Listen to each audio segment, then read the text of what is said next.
हाँ तो मेरे प्यारे बच्चों, एक बार फिर आप सभी लोग का हमारे और आपके प्यारे से YouTube channel MDS learning point में स्वागत है। तो प्यारे बच्चों, इससे पहले हम लोगों ने पिछले लेक्चर में पढ़ा था अवतल दर्पण के लिए फोकस दूरी F, वस्तु की दूरी U तथा प्रतिबिंब की दूरी V में संबंध। बच्चों, आज हम लोग पढ़ने वाले हैं उत्तल दर्पण के लिए फोकस दूरी F, वस्तु की दूरी U व प्रतिबिंब की दूरी V में संबंध। तो प्यारे बच्चों, हम लोग ज्यादा समय नष्ट न करते हुए लेक्चर को स्टार्ट करते हैं। तो सबसे पहले हम लोग यहाँ पर बनाएंगे एक उत्तल दर्पण। तो ये आपका उत्तल दर्पण हो गया।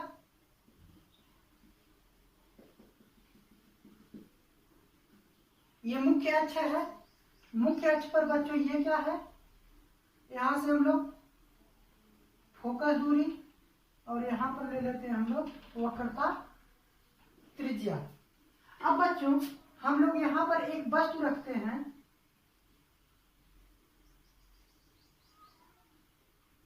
अब यह यहां से चलने वाली प्रकाश की किरण जो होगी मुख्य अक्ष के समांतर जाएगी। यह परावर्तन के पश्चात ऐसे इधर निकल जाएगी, लेकिन यह जो होगी फोकस से जाती हुई ऐसे प्रतीत होगी। दूसरी किरण बच्चों, एक तो फोकस से चली गई तो दूसरी कहां से जाएगी, वक्रता केंद्र से जाएगी। तो यहां से एक किरण निकलेगी और यह ऐसे जाती हुई प्रतीत होगी। अब ये वस्तु क्या है, ए बी है। अब यहां पर वस्तु का प्रतिबिंब क्या बनेगा, आभासी प्रतिबिंब ए डैश बी डैश बनेगा। चलिए बच्चों, आप लोग जानते हैं यह क्या है, ध्रुव P है, यह फोकस F है और यह वक्रता केंद्र C है। अब हम मान लेते हैं यहाँ पर जो बिंदु है यहाँ पर Q है, यह दर्पण M1 M2 है। बच्चों, अब आप जानते हैं दर्पण के ध्रुव से यहाँ तक की दूरी क्या है, वस्तु की दूरी। हमेशा दूरी दर्पण के ध्रुव से मापी जाती है। तो यहाँ की दूरी क्या होगी, इससे इधर की दूरी ऋणात्मक होती है, -U। बच्चों, यहाँ से यहाँ तक की दूरी क्या होगी, फोकस दूरी होगी। यहाँ से यहाँ तक की दूरी वक्रता त्रिज्या R होगी। और बच्चों, यहाँ से यहाँ तक की दूरी क्या होगी, प्रतिबिंब की दूरी V होगी। इतनी बात समझ में आई होगी आप लोग को।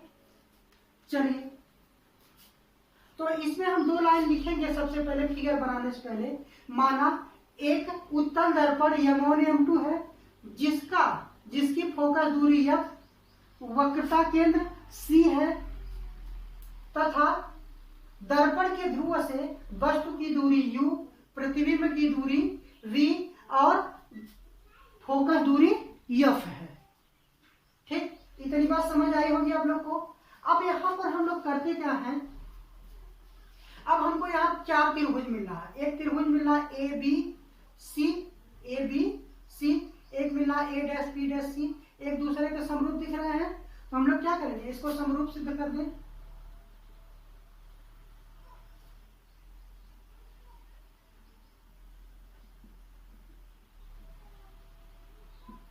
चलिए,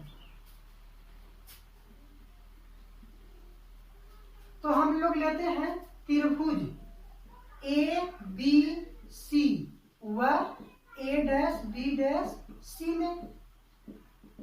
अब बच्चों यहाँ देखिए, अगर जो इस कोण को 1 मान ले और इस कोण को 2 मान ले, तो कोण A भी 90 डिग्री है, कोण 2 भी 90 डिग्री है। तो यहाँ से हम लिख सकते हैं कोण 1 बराबर कोण 2 बराबर 90 डिग्री। अगर जो हम इस कोण को 3 मान ले बच्चों, तो देखिए कोण 3 जो है त्रिभुज ABC में भी है और A', B', C में भी है। यानी हम यहाँ से लिख सकते हैं कोण 3 बराबर कोण 3 कैसे, उभयनिष्ठ कोण है।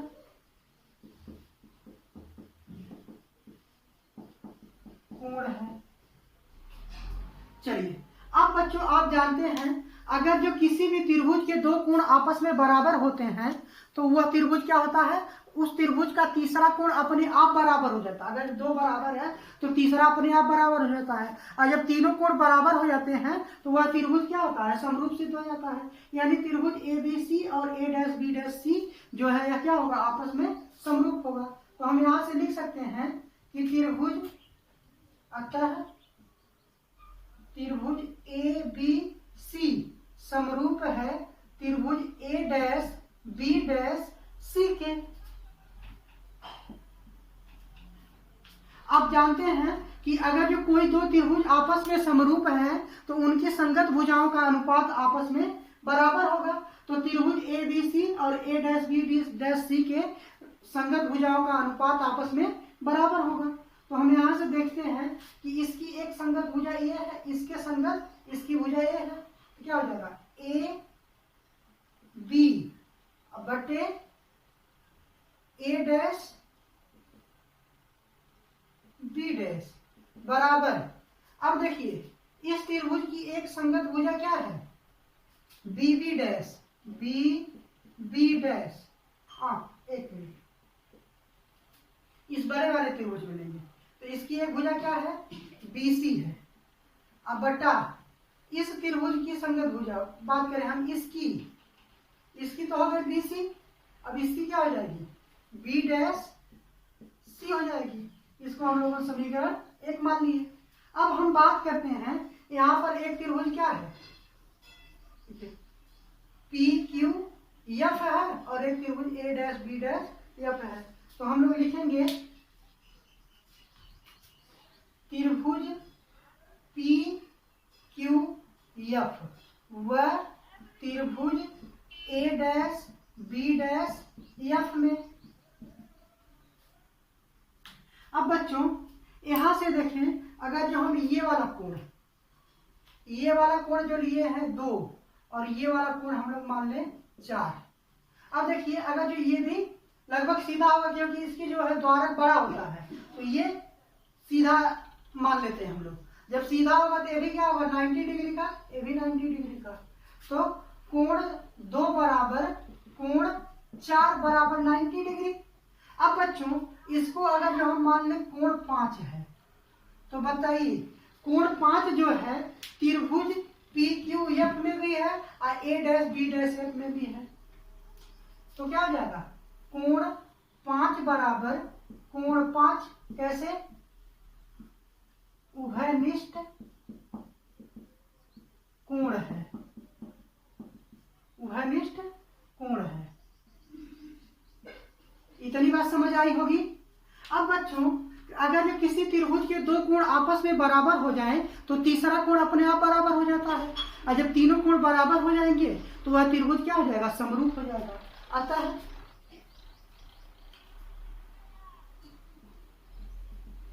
त्रिभुज पी क्यू एफ समरूप है त्रिभुज ए डैश बी डैश एफ के। आप जानते हैं अगर जो 2 त्रिभुज आपस में समरूप होते हैं तो उनकी संगत भुजाओं का अनुपात आपस में बराबर होता है। तो क्या हो जाएगा इनकी संगत भुजा देखते हैं।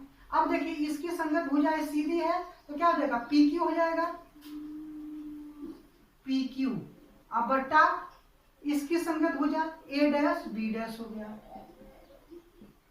बराबर। अब हम बात करें इसकी संगत भुजा क्या है पी एफ है पी एफ। अब बटा इसकी संगत भुजा क्या है बी डैश एफ है। यह समीकरण 2 हो गया। अब बच्चों समीकरण ये 1 है।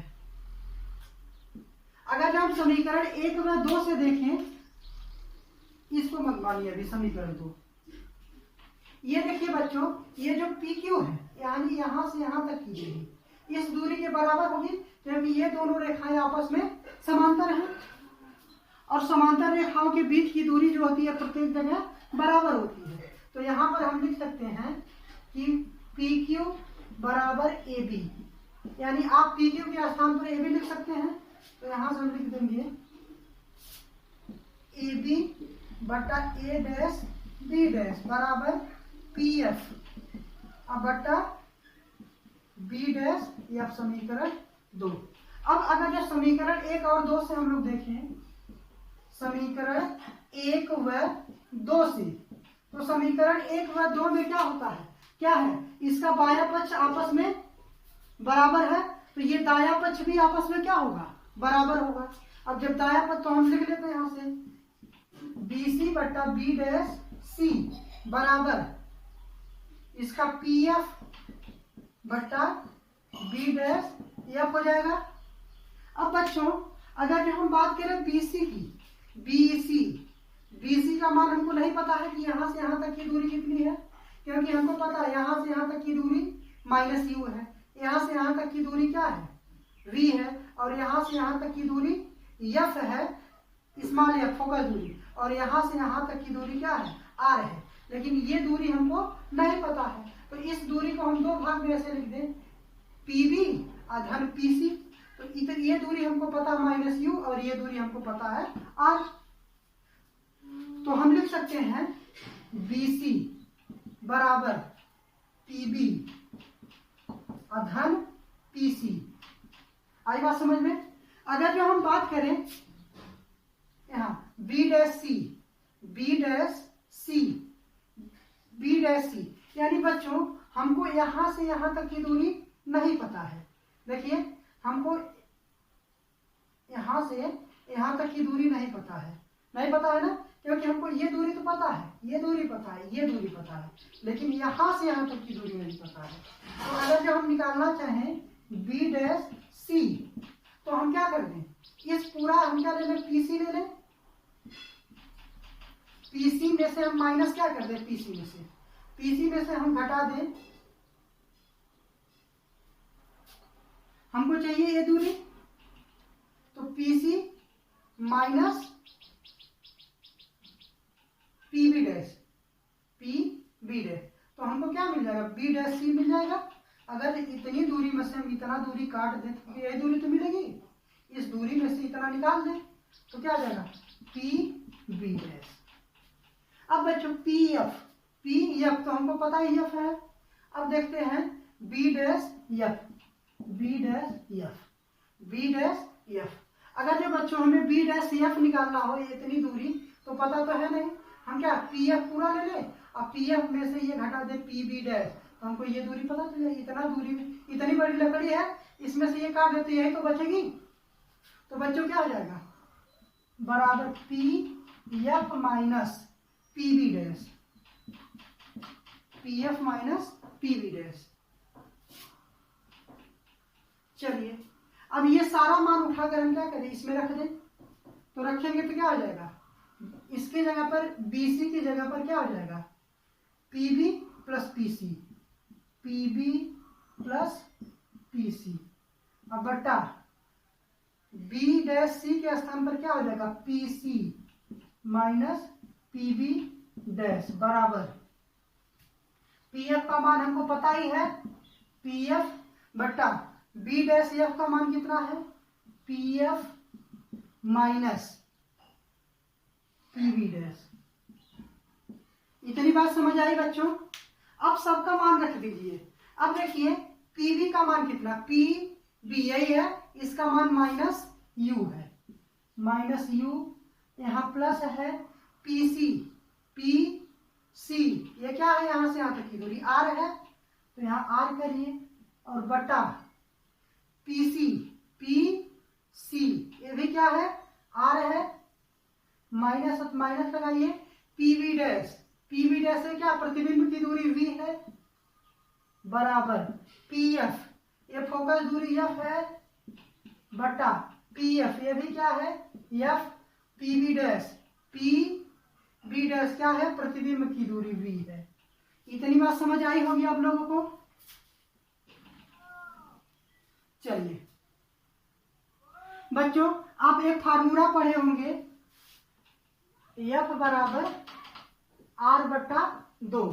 तो यहां से चूंकि हमको संबंध किसमें निकालना है, एफ यू और वी में, तो यहां से आर किसी तरह हमको हटाना पड़ेगा। आर हटाने के लिए क्या करेंगे, हम आर का मान निकाल लेते हैं। तो आर का मान यहां से निकालेंगे तो इसके बटा हम एक मानेंगे, इसका गुणा यहाँ, इसका गुणा यहाँ, तो इसका गुणा यहाँ हो जाएगा, तो 2f बराबर इसका गुणा यहाँ होगा तो क्या हो जाएगा, यानी आर के स्थान पर हम क्या लिख सकते हैं, 2f लिख सकते हैं। तो चलिए लिख दीजिए, यहाँ क्या हो जाएगा माइनस यू और प्लस आर है तो इसके स्थान पर 2f और बटा यहाँ भी आर है तो क्या हो जाएगा 2f, फिर माइनस v, बराबर एफ है ये है और एफ माइनस वी। अब हम क्या कर रहे हैं, इसका गुणा इसमें कर दें, इसका गुणा इसमें करें, इसका गुणा यहाँ करेंगे तो minus U plus 2f F minus V बराबर इसका गुणा यहाँ, तो यहाँ एफ है, इसका गुणा होगा 2f माइनस वी। इतनी बात समझ आई। अब बच्चों इसका गुणा इसमें होगा तो माइनस एफ यू, फिर इसका गुणा इसमें होगा तो प्लस 2 स्क्वायर हो जाएगा, फिर इसका गुणा इसमें होगा तो माइनस माइनस प्लस हो जाएगा और ये क्या हो जाएगा यू वी, फिर इसका गुणा इसमें होगा तो माइनस और प्लस मिलकर के माइनस 2f v हो जाएगा बराबर इसका गुणा इसमें होगा तो 2f स्क्वायर और इसका गुणा इसमें होगा तो माइनस एफ वी हो जाएगा। चलिए अब देखिए ए भी धनात्मक ए भी ऋणात्मक, ये इधर आएगा क्या हो जाएगा ऋणात्मक, यानी 2f स्क्वायर में से 2f स्क्वायर जाएगा 0 खत्म, यानी इसे हम कैंसिल कर दें, कैंसिल हो गया। अब बच्चों हम क्या करें एफ वी, देखिए यहाँ पर माइनस एफ वी है, यहाँ पर माइनस 2f वी है, तो इसको इधर पक्षांतर कर दें, तो यहाँ minus F U plus U V minus 2f V, इसको इधर करिए क्या हो जाएगा प्लस एफ वी, इधर बचा कितना 0 है, कट गया, इधर आ गया 0। अब बच्चों यहां से अगर जो देखा जाए तो minus F U plus U V, और यहां से ये घट जाएगा तो बचेगा कितना माइनस एफ वी बराबर 0। अब बच्चों हम क्या करें, ये दोनों ऋणात्मक है उधर पक्षांतर कर दें, इसको धनात्मक इधर रहने दें, तो इधर बचेगा कितना यू वी बराबर इसको उधर भेजे क्या हो जाएगा प्लस एफ यू हो जाएगा, और ये उधर जाएगा क्या हो जाएगा प्लस एफ वी हो जाएगा। अब हम क्या करें, दोनों पक्षों में एफ यू वी से भाग देने पर लिखेंगे दोनों पक्षों में एफ यू वी से भाग देने पर, और जब हम भाग देंगे बच्चों तो होगा क्या, यहां से u v upon f u v बराबर f u upon f u v हो जाएगा धन f v upon f u v हो जाएगा। यहाँ से देखो ये दोनों कैंसिल आउट, एफ कैंसिल हो गया, यू कैंसिल हो गया, एफ ये कैंसिल हो गया। अब बचा क्या, ऊपर 1/f बराबर यहाँ ऊपर 1 यहाँ v और धन यहाँ 1 यहाँ नीचे u। यही क्या है आपका फोकस दूरी, वस्तु की दूरी और प्रतिबिंब की दूरी में संबंध। तो नोट करो बच्चों,